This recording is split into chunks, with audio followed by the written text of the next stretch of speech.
তো কী ধরনের ম্যাথ আসে এই অধ্যায় থেকে, কী ধরনের ম্যাথ আসতে পারে?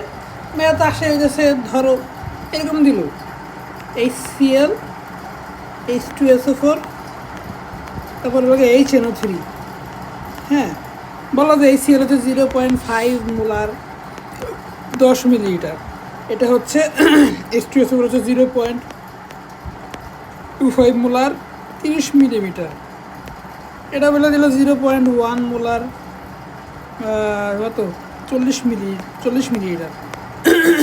ঠিক আছে, এখন তোমাকে বললো যে এই তিনটা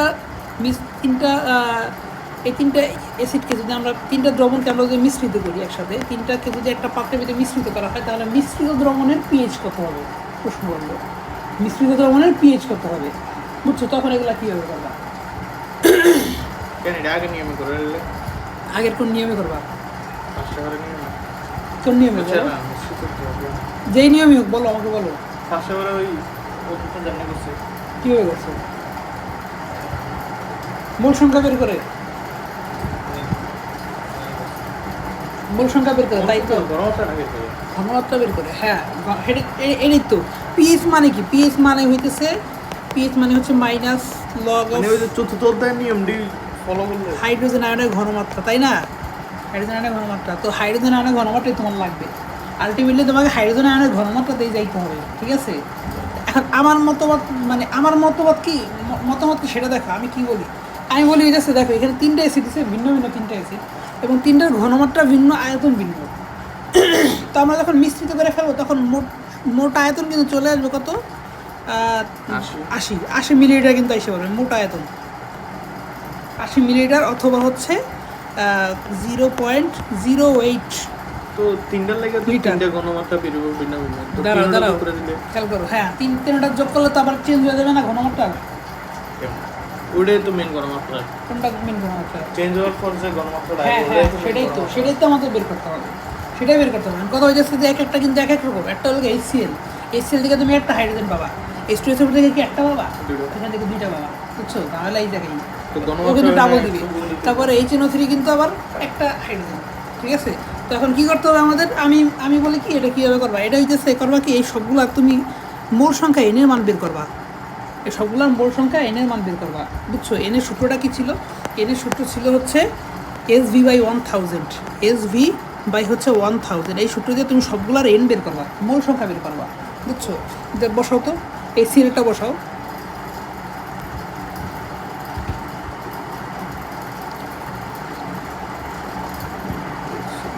SV/1000 এন ইকুয়ালস হচ্ছে SV/1000। এস হচ্ছে ঘনমাত্রা আর ভি হচ্ছে আয়তন। 0.5 × 10, নিচে হচ্ছে 1000। 5 × 10 to the power -3। 5 × 10 to the power -3 এত বল। এটা হলো হাইড্রোক্লোরিক অ্যাসিডের। তারপর হচ্ছে H2SO4 ওটা বের করো।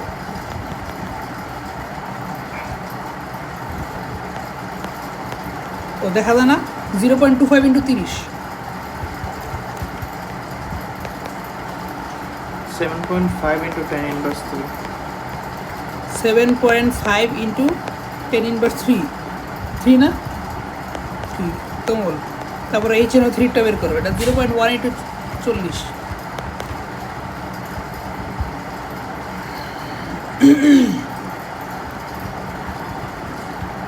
4 × 10⁻3। 4 × 10⁻3 তো মোল, তাই না? এখন কি করবো আমরা? এখন এই তিনটা মিশ্রণকে যোগ করা মানে হচ্ছে আমি কি করব? এত মোল HCl-কে, এত মোল H2SO4 এবং এত মোল HNO3-কে যোগ করবো, ঠিক আছে? কথা বুঝছো? এবং এর সাথে যে পরিমাণ হাইড্রোজেন নিয়ে আসবে, এইগুলাকে হিসাব করবে। তো কীভাবে হিসাব করতে পারি দেখো, এই যে HCl, এরা ভাঙলে হবে H+ এবং হচ্ছে Cl-। তাহলে HCl-এর যে পরিমাণ মোল সংখ্যা, হাইড্রোজেন আয়নের মোল সংখ্যা কিন্তু সেম। তাহলে HCl-এর কত ছিল? 5 × 10 to the power -3। তাহলে ও হবে 5 × 10 to the power -3 mole hydrogen, বুঝতে পারছো? তারপর আমরা যাই H2SO4-এর মধ্যে হাইড্রোজেন হচ্ছে 2টা,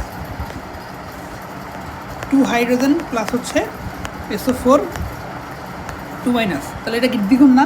তাহলে H2SO4 এর মোল সংখ্যা আমরা পাইছি হচ্ছে 7.5 × 10⁻³ এটা হচ্ছে ছিল মোল সংখ্যা। আপনি হাইড্রোজেন পাবো এর ডাবল, 2 × 7.5 কত হয় 15, 15 × 10⁻³ তাই না? এত মোল পাইলাম। আবার HNO3 এর ভিতরে HNO3 এর মধ্যে আবার একটা হাইড্রোজেন প্লাস হচ্ছে HNO3 মাইনাস, তাহলে HNO3 এর মোল সংখ্যা ছিল 4 × 10⁻³ আর হবে 4 × 10⁻³ তাহলে সবগুলো যোগ করলে আমি হাইড্রোজেনের মোট মোল সংখ্যা কত পাবো? এই সবগুলোকে যোগ করে দাও। 5 × 10⁻³ প্লাস হচ্ছে 15 × 10⁻³ প্লাস হচ্ছে 4 × 10⁻³ কত আসে?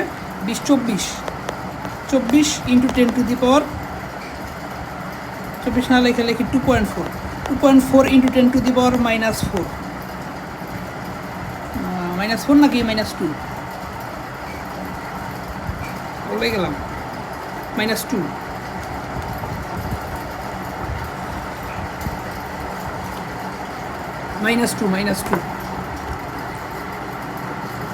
না, হ্যাঁ -2।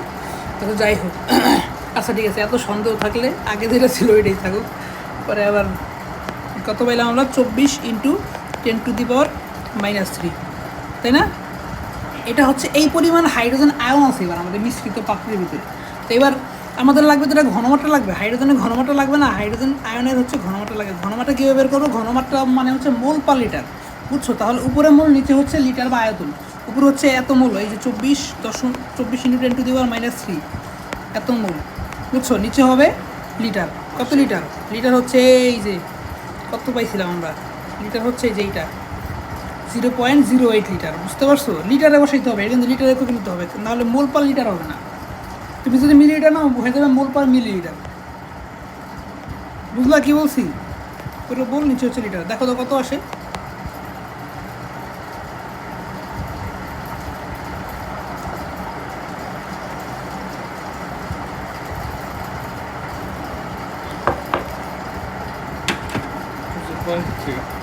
জিরো পয়েন্ট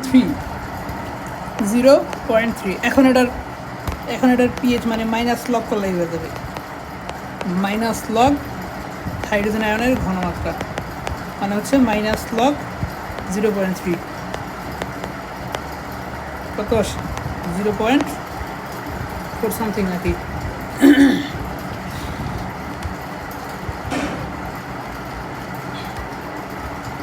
দেখো 0.52 আসছে, বুঝছো?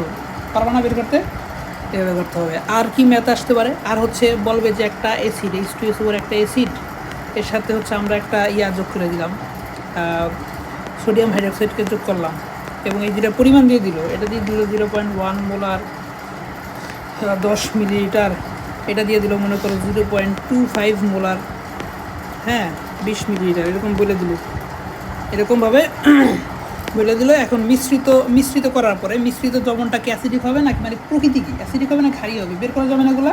এই দুটো মোল সংখ্যা বের করবা। আমি বলি বিক্রিয়াটা কমপ্লিট করি আগে, বিক্রিয়া কমপ্লিট করলে আগে সমতা করতে হবে। এখানে হবে হচ্ছে Na2SO4, এই লবণ তৈরি হবে, Na2SO4 প্লাস হচ্ছে H2O। এখন তুমি সমতা করো, এই যে এখানে সোডিয়াম 2টা, তাহলে বাম পাশে এখানে 2 দাও, এখানে 2 দাও, এই পানির সাথে, তাহলেই হয়ে গেল। মিলছে? তাহলে দেখো এখানে আমি বিক্রিয়া থেকে দেখেছি একটা অ্যাসিড 2টা সোডিয়াম হাইড্রোক্সাইডকে প্রশমিত করে, একটা অ্যাসিড 2টা সোডিয়াম হাইড্রোক্সাইডকে প্রশমিত করে। তো আমরা কি করব? আমরা হচ্ছে এই অ্যাসিড এবং ক্ষারের মোল সংখ্যাটা বের করব এই সূত্র দিয়ে, SV/1000, এই সূত্র দিয়ে আমরা হচ্ছে এই দুজনের মোল সংখ্যা বের করব। অ্যাসিড এবং ক্ষারের মোল সংখ্যা বের করার পরে আমরা বিক্রিয়া থেকে তুলনা করব যে 1 মোল H2SO4 ইকুইভ্যালেন্ট হচ্ছে 2 মোল NaOH, বুঝতে পারছো?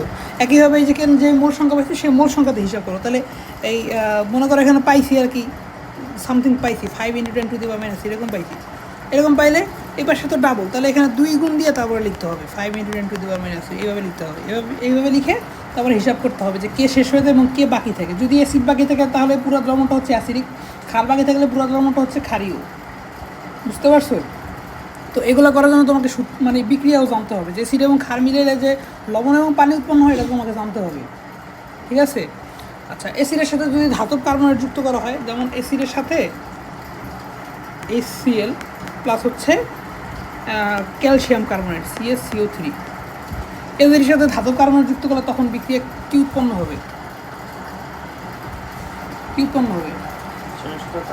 অ্যাসিডের সাথে ক্ষার যুক্ত করলে তো আমরা জানি তো লবণ ও পানি উৎপন্ন হয়। এখানে বিক্রিয়া কমপ্লিট করার জন্য তোমাকে জানতে তো হবে কী উৎপন্ন হবে। অ্যাসিডের সাথে ধাতব কার্বনেট, এটা হইতে পারে ক্যালসিয়াম কার্বনেট, হইতে পারে ম্যাগনেসিয়াম কার্বনেট, হইতে পারে হচ্ছে কি অ্যালুমিনিয়ামের কার্বনেট হয় না, ক্যালসিয়াম কার্বনেট ম্যাগনেসিয়াম কার্বনেট হইতে পারে, অথবা অন্য কোনো কার্বনেট হইতে পারে, বুঝতে পারছো? তো সেখানে হচ্ছে আমাদের তৈরি হবে কি? তৈরি হবে হচ্ছে লবণ, পানি এবং কার্বন ডাই অক্সাইড, বুঝছো? কী তৈরি হবে? লবণ। কী লবণ তৈরি হবে? এই ক্যালসিয়ামের সাথে ক্লোরিন যাবে, CaCl2 প্লাস হচ্ছে H2O, পানি, এবং তৈরি হবে কার্বন ডাইঅক্সাইড। এখান থেকে প্রশ্ন করবে যে আমরা এই দুটা জিনিসকে হচ্ছে যদি মিশ্রিত করি তাহলে কী পরিমাণ কার্বন ডাইঅক্সাইড আসবে। যদি বলে কী পরিমাণ মানে কার্বন ডাইঅক্সাইডের ভর চাইছে, যদি বলে আয়তন মানে কতটুকু আয়তন বা কত লিটার বের হবে, তখন তোমার এটা আয়তন বের করতে হবে, বুঝছো? আয়তন বের করতে হবে, এভাবে কাজ করতে হবে, পারো না?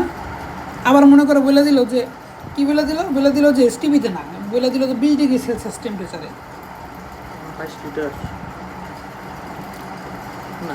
না বলি, ধরো তুমি এটা জানো না, তোমাকে বলে দিল 30 ডিগ্রি সেলসিয়াসে বের করো, মানে বলছে যে 30 ডিগ্রি সেলসিয়াসে যদি আমরা বিক্রিয়াটাকে করি তাহলে কার্বন ডাইঅক্সাইডের কী পরিমাণ আসবে, কী পরিমাণ আমরা হচ্ছে মানে কত লিটার পাবো কার্বন ডাইঅক্সাইড, বুঝতে পারছো? এটা জিজ্ঞেস হবে। এখন 30 ডিগ্রি সেলসিয়াসে গ্যাসের আয়তন কত সেটা তো তুমি জানো না, তুমি কি জানো? তুমি জানো হ্যাঁ ঠিক আছে, তো তুমি জানো কি? তুমি জানো STPতে, তুমি জানো হচ্ছে STP বা হচ্ছে 0 ডিগ্রি সেলসিয়াসে কার্বন ডাইঅক্সাইডের 1 মোলের আয়তন আসবে হচ্ছে 22.4 লিটার, এটা তুমি জানো, ঠিক আছে। তো তুমি হচ্ছে এটা দিয়া প্রথমে হচ্ছে হিসাব নিকাশ করে কার্বন ডাইঅক্সাইডের পরিমাণটা বের করবা। এরপরে আমরা লাস্টে কী করবো? এরপর হচ্ছে আমরা করবো কি, আমরা হচ্ছে এই যেহেতু টেম্পারেচার থেকে ভিন্ন, এখানে আমরা কী বসাবো? V1/T1 ইকুয়ালস হচ্ছে V2/T2, এই সূত্র বসাবো, ঠিক আছে? করা যাবে না? করা যাবে। আর কি ধরনের ম্যাথ আসতে পারে?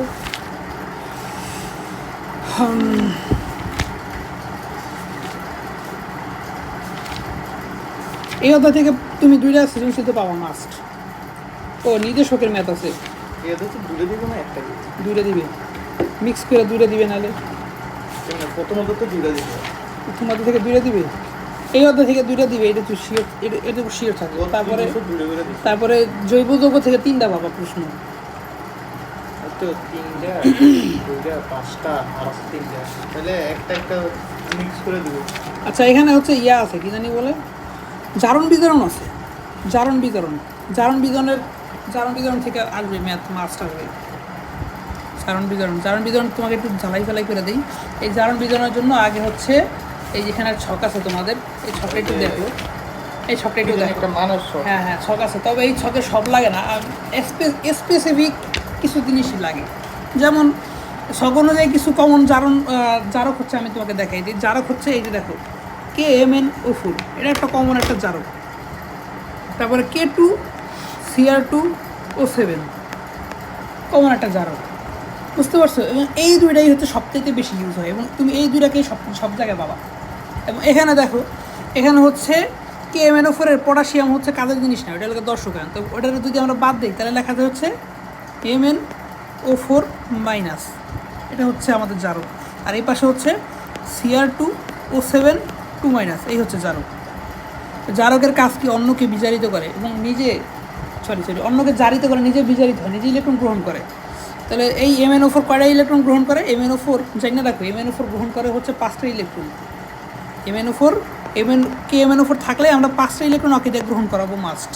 আর এই যে Cr2O7 ওকে দিয়ে গ্রহণ করাবো 6টা ইলেকট্রন, ঠিক আছে? 6টা ইলেকট্রন গ্রহণ করাবো। আচ্ছা, তো এই জারক আর বিজারক হচ্ছে আগে চিনতে হবে, জারক বিজারক চিনলে তারপরে হচ্ছে আমরা করতে পারবো, ম্যাথ করতে পারবো। আচ্ছা, তাহলে একটা উদাহরণ একটা দেখি। এই দেখো KMnO4 প্লাস হচ্ছে FeSO4,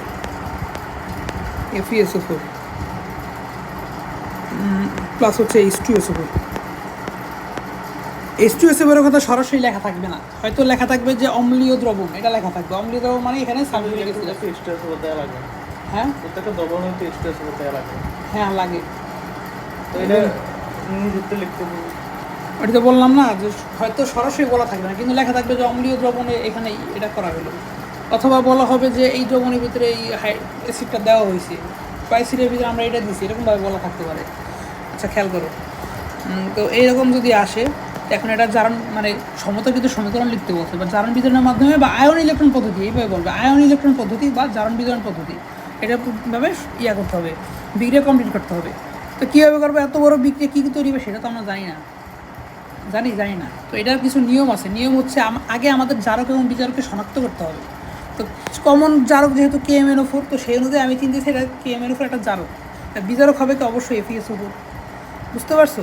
তাহলে এখানে KMnO4 এর এই MnO4টা হইতেছে জারক, দর্শকায়নকে বাদ দিলাম, এটা হইতেছে জারক। আর এই যে FeSO4 এর ভিতরে Fe2+, এটা হচ্ছে বিজারক।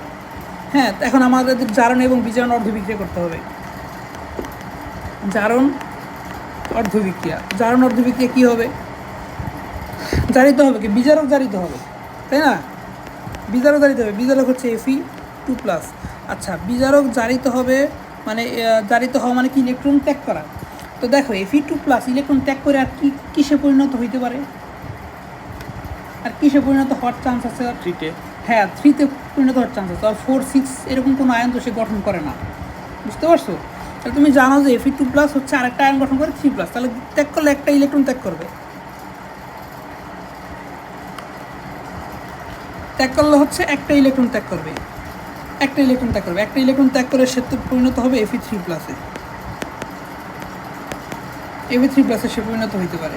আবার আমরা চলে যাব হচ্ছে বিজারণ অর্ধবিক্রিয়াতে। এবং এই যে দেখো, এই যে তুমি হইতেছে এই সামনে এইসব জায়গাতে ফাঁকা রাখবা কিছু, মানে এইসব জায়গাতে ফাঁকা রাখবা। কেন ফাঁকা রাখবা? কোনো সংখ্যা লেখা লাগতে পারে, আচ্ছা, বিজারণ অর্ধবিক্রিয়া কার হবে? এই যে MnO4 এর কয়টা ইলেকট্রন গ্রহণ করবে বলছিলাম? MnO4 হচ্ছে 5টা ইলেকট্রন গ্রহণ করে। 5টা ইলেকট্রন গ্রহণ করার পর সে কিসে পরিণত হয়? MnO4-. ম্যাঙ্গানিজ 2+-এ পরিণত হয় না? H দেওয়া লাগবে না? ম্যাঙ্গানিজ 2+, হ্যাঁ, এই তো এইটাই খেয়াল ছিল না। দেখো, তাহলে এখানে হচ্ছে 5টা ইলেকট্রন সে গ্রহণ করবে, এবং সামনে একটু ফাঁকা জায়গা কি তুমি দেখবে হচ্ছে এখানে অক্সিজেন কয়টা? অক্সিজেন হচ্ছে 4টা। অক্সিজেনের ডাবল হচ্ছে আমরা হাইড্রোজেন যুক্ত করে দিব। অক্সিজেন 4টা থাকলে আমরা এখানে 8টা হাইড্রোজেন যুক্ত করে দিব। আচ্ছা, এখন কি হবে? এখন এই ম্যাঙ্গানিজ হয়ে যাবে ম্যাঙ্গানিজ 2+। 8টা হাইড্রোজেনের কাছে 8টা হাইড্রোজেন 4টা অক্সিজেনকে নিয়ে তৈরি করবে হচ্ছে 4টা H2O, 4টা পানি তৈরি করবে। বুঝতে পারছো? আচ্ছা, তো এখন আমরা দুইটা বিক্রিয়ার মধ্যে ম্যাচ করাবো আর কি, ইলেকট্রনের সংখ্যা। উপরে দেখো আছে একটা ইলেকট্রন, নিচে 5টা ইলেকট্রন কাটাকাটি করার জন্য আমরা এখানে 5 দিব, এই সামনে 5 দিব, এই সামনে 5 দিব। বুঝতে পারছো? হ্যাঁ, এখন হচ্ছে এইটাকে যোগ করে দিলে এই ইলেকট্রন কাটা যায়। এখানে কি থাকে? Fe5 Fe2+ থাকে, প্লাস হচ্ছে MnO4 প্লাস হচ্ছে 8 হাইড্রোজেন। ঠিক আছে, এই পাশে কি? এই পাশে হচ্ছে 5 Fe3+ প্লাস হচ্ছে Mn2+ প্লাস হচ্ছে 4 H2O, তাই না? এখন দর্শকায়ন যুক্ত করা পালা। দর্শকায়ন যদি যুক্ত করি, এইখান থেকে আমরা সরাইছিলাম SO4-কে, 5 FeSO4, ঠিক আছে, প্লাস KMnO4 প্লাস হাইড্রোজেনের জায়গায় H2SO4। হাইড্রোজেনের সামনের সংখ্যাটা পরে লিখো। আচ্ছা, তো এখন কথা হচ্ছে এই পাশে কীভাবে কী বানাবো? বাম পাশে যতগুলো ধাতু থাকবে তাদের প্রত্যেকের সালফেট উৎপন্ন হবে। বুঝতে পারছো? তো তাহলে বাম পাশে আয়রন ছিল, এই যে হচ্ছে আমাদের আয়রন, তা আয়রনের সালফেট তৈরি হবে, তাই না? FeSO4, তাই তো, FeSO4। এখন যোজনী এক্সচেঞ্জ করে লিখতে হবে। এই সালফেটের যোজনী হচ্ছে 2 আয়রনের পাশে, আয়রনের যোজনী 3 এই ইয়ার পাশে, সালফেটের পাশে। ঠিক আছে, এখন দেখো আমরা যদি এই যে সামনের 5টা যদি এখন দিয়ে দিই, এখানে দিয়ে দিই, তাহলে 5 গুণে 10টা আয়রন হয়ে যাবে, সমতা কিন্তু নষ্ট হয়ে যাবে। ঠিক আছে, তাহলে তুমি কী করবা? 5/2 দিয়ে দাও, 5/2 অর্ধেক, তাহলে তো মিলে গেল। 5 দিলে তো 10 হয়ে যাবে, তাহলে আমরা 5/2 দিয়ে দিই, ঠিক আছে। প্লাস এটা হবে কি MnSO4, ঠিক আছে। আর কি বাকি আছে, FeSO4, আচ্ছা পানি 4H2O পানি প্লাস দেখো আরেকটা ধাতু কিন্তু বাকি আছে। কি ধাতু বাকি আছে? ধাতু বাকি আছে আমাদের এই যে দর্শক আয়ন পটাশিয়াম, ও বাকি আছে। তার যেহেতু সব ধাতুর সালফেট তৈরি হবে, অরটাও তৈরি হবে, তাহলে আমরা এখানে কি দিব হচ্ছে K2SO4। এখন কথা হচ্ছে দেখো এখানে বাম পাশে পটাশিয়াম একটা, এই পাশে 2টা হয়ে গেল, এটাকে সমতা করতে হবে। সমতা করার জন্য আমরা কী করবো, এইটার সামনে হচ্ছে হাফ দিব, এটার সামনে হাফ দিব। কখনোই সমতা করার জন্য কোনো সংখ্যা বাম পাশে বসানো যাবে না। অতিরিক্ত সমতার জন্য বাম পাশে কোনো কিছু চেঞ্জ করা যাবে না, যা চেঞ্জ করা আমাদের বাম পাশে করতে হবে, ঠিক আছে। বিক্রিয়া কিন্তু হয়ে গেছে। এখন সৌন্দর্য মানে সুন্দর করার জন্য আমরা কী করতে পারি, পুরো বিক্রিয়াকে হচ্ছে 2 দ্বারা গুণ করতে পারি, তাহলে কোনো ভগ্নাংশ থাকবে না। 2 দ্বারা গুণ করলে এখানে আসবে হচ্ছে 10 FeSO4 প্লাস 2 এইচের সামনে তো 4 দেওয়া লাগবে না। কেমন, হ্যাঁ KMnO4, হ্যাঁ খেয়াল ছিল না। আচ্ছা দেখো তাহলে হাইড্রোজেন হচ্ছে ডান পাশে 4 দুগুণে 8টা, H2SO4 এর সামনে তাহলে 4 দিয়ে দিলে 4 দুগুণে 8টা মিলে যাবে, মানে 8 দিয়ে দেওয়া যাবে না। উপরে 8 ছিল, এখানে যে 8 দিয়ে দিব, এই কাজটা করা যাবে না, বুঝতে পারছো? এই কাজটা করা যাবে না, আর মিলাই দিতে হবে। KMnO4 প্লাস হচ্ছে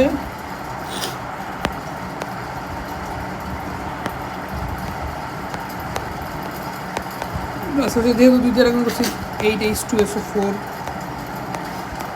এই পাশে হবে কি 5Fe2SO4 3, হ্যাঁ তারপর হচ্ছে হবে 2MnSO4 প্লাস 8H2O প্লাস হচ্ছে K2SO4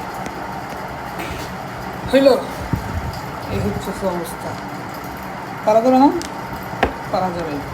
আচ্ছা তোমাকে সৃজনশীল কেমন আসলে দেখাই। সৃজনশীল আসতে পারে এইভাবে, কী বলতে পারে, একটা পাত্র, এই হচ্ছে একটা পাত্র, এই পাত্রের মধ্যে হচ্ছে আছে H2SO4,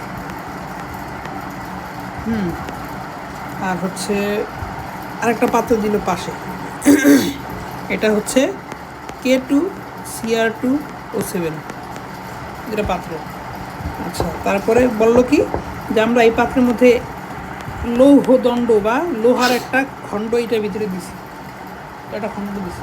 আচ্ছা লোহার খণ্ড যদি দেই তাহলে কী হবে, লোহার খণ্ড দিলে এই Fe প্লাস হচ্ছে H2SO4, এই দুটা বিক্রিয়া করে এখানে FeSO4 বানাইবে, FeSO4 হবে, FeSO4 প্লাস হচ্ছে হাইড্রোজেন আয়ন, মানে হাইড্রোজেন গ্যাস এরকম হবে, ঠিক আছে। তাহলে আমরা যখন আয়রন লোহাটাকে ভিতরে দিব, তখন এই পাত্রের ভিতরে অলরেডি তাহলে এই জিনিসটাকে পাবো, FeSO4কে পাবো, এবং অ্যাসিড তো আছে আগের থেকেই, FeSO4কেও এখানে পাবো, এভাবে বলবে।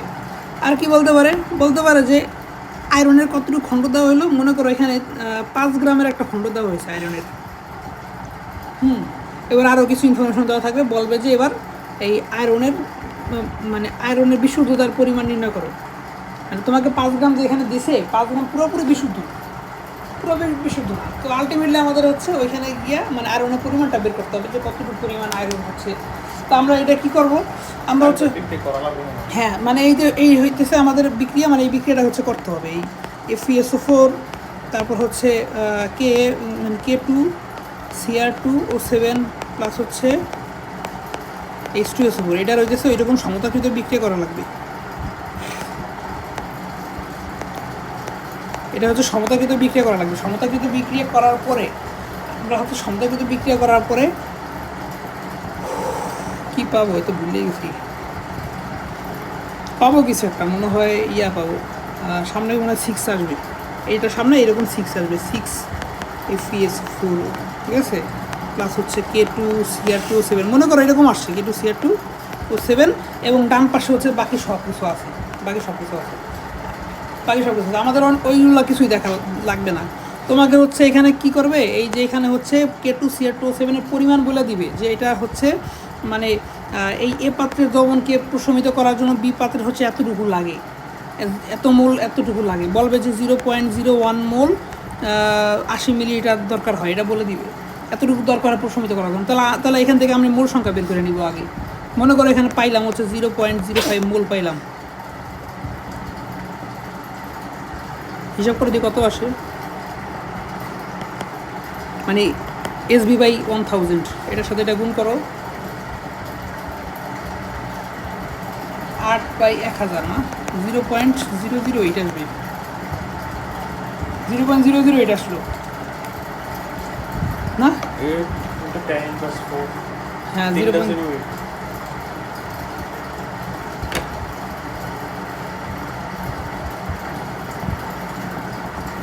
আচ্ছা এটা একটু চেঞ্জ করে দিই, বেশি ছোট হয়ে গেলে সমস্যা। 0.1 থাকুক, হচ্ছে 0.1 থাকুক। আচ্ছা তাহলে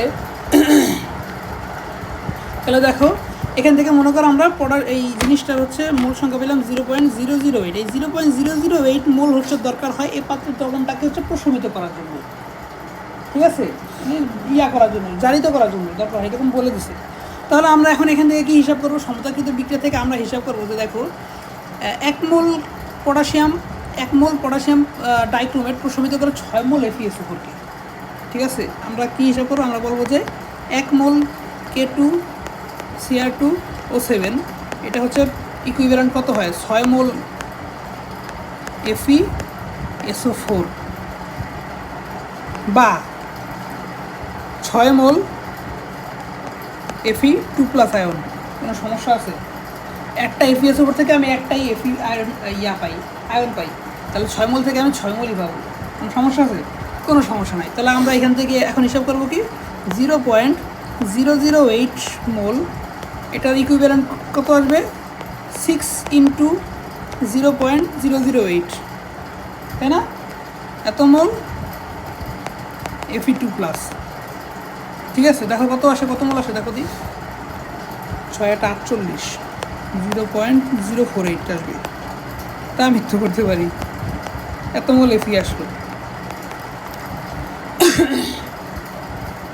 আচ্ছা তাহলে খেয়াল করো, তাহলে এখন আমি বুঝতেছি যে কি বুঝতেছি, আমি বুঝতেছি যে 0.008 মোল পটাশিয়াম ডাইক্রোমেট এটা কতটুকু FeSO4কে জারিত করছে, এতটুকু FeSO4 বা এতটুকু Fe-কে জারিত করছে। তাহলে আমাদের প্রথম পাত্রের ভিতরে অ্যাকচুয়াল আয়রন হচ্ছে এত মোল ছিল। এখন এখান থেকে আমি এটার ভর বের করবো, কারণ আমাকে হচ্ছে এটার ভর দিয়ে দিয়েছিল 5 গ্রাম, আমি এখান থেকে এটা ভর বের করবো। ভর কত আসে, ভরবে কীভাবে বের করবো, 0.048 এত মোলের সাথে এই আয়রনের মোলার ভরকে গুণ করতে হবে, বুঝছো, কারণ 1 মোলে হচ্ছে যত গ্রাম হয় এত মোলে কত গ্রাম হবে, এটা তোমার মুখস্থ রাখা লাগবে। মুখস্থ রাখলে এটার আয়রনের ভর হচ্ছে 55.85 তো গ্রাম, কত আসছে 0.4468 গ্রাম আয়রন, 2.68। আচ্ছা এটা হচ্ছে 2.68 গ্রাম আয়রন। তাহলে পাত্রের ভিতরে আমরা 5 গ্রাম দিয়ে আর যাই দিই, অ্যাকচুয়াল আয়রন ছিল হচ্ছে 2.68 গ্রাম আয়রন, আর বাকিটা কিন্তু ভেজাল, বুঝছো। তাহলে এখন কি ভেজালের পরিমাণ বের করা যাবে না, মানে যদি বলে বিশুদ্ধতার, এটা তো হ্যাঁ কি বলে অদক্ষেপ হয়ে থাকবে না, কেন থাকবে না পরে বলতেছি। তাহলে বিশুদ্ধতার পরিমাণ আসবে এরকম 2.68, নিচে হচ্ছে 5 × 100%, এটা বিশুদ্ধতার পরিমাণ। আর যদি বলে ভেজালের পরিমাণ আসবে কি, আমাদের ভেজাল বের করতে হবে, মানে 5 - 2.68, এইটা তো ভেজাল, তাই না, নিচে 5 × 100%, এটা ভেজালের পরিমাণ, ঠিক আছে। এখন তুমি কি বলছো যে 5 গ্রাম যা দিলাম এটা অদক্ষেপ হয়ে কেন থাকবে না, তুমি চতুর্থ অধ্যায়ে পড়ছিলে না, একটা সক্রিয়তা সিরিজ আছে, হ্যাঁ পড়ছো না, সক্রিয়তা সিরিজে হচ্ছে হাইড্রোজেনের উপরে যারা থাকে তারা সবাই হাইড্রোজেনকে প্রতিস্থাপিত করতে পারে অ্যাসিড থেকে, ঠিক আছে। তাহলে আমি এই যে H2SO4 সাথে যে হচ্ছে আয়রনকে দিলাম, আয়রন হচ্ছে হাইড্রোজেন থেকে বেশি সক্রিয়, এই জন্য ও করে কি হাইড্রোজেনকে প্রতিস্থাপিত করে FeSO4 তৈরি করতে পারে। যদি আমি জিঙ্ককে দেই, জিঙ্কও কিন্তু হাইড্রোজেন থেকে বেশি সক্রিয়, তাহলে এটা হবে জিঙ্ক SO4 তৈরি করতে পারবে, এবং হচ্ছে হাইড্রোজেন গ্যাস হয়ে যাবে, ঠিক আছে। আচ্ছা, এখন কথা হচ্ছে যারা হাইড্রোজেনের নিচে কম সক্রিয় তাদেরকে দিলে কিন্তু বিক্রিয়া হবে না, তারা হাইড্রোজেনের উপর দিয়ে সেল করতে পারে না। যেমন হচ্ছে কপারকে দিয়ে তুমি বিক্রিয়া করতে যাও, বিক্রিয়া হবে না, এই বিক্রিয়া হয় না। আচ্ছা, তারা পরীক্ষা দিলে তো বিক্রিয়া হবে এমন একটা দিব না। হ্যাঁ, এই আয়রন দিয়েই দেয়, কপার টপারকে দেয় না, আয়রন দিয়েই দেয়, বুঝলা। এই হইতে সেই অধ্যায়টা ভালো করে বুঝলো। সহজ ভালো লাগে। এই অধ্যায়টা কিন্তু সহজ আছে, মানে ক্যালকুলেশন ম্যাথটা সব করা যায়।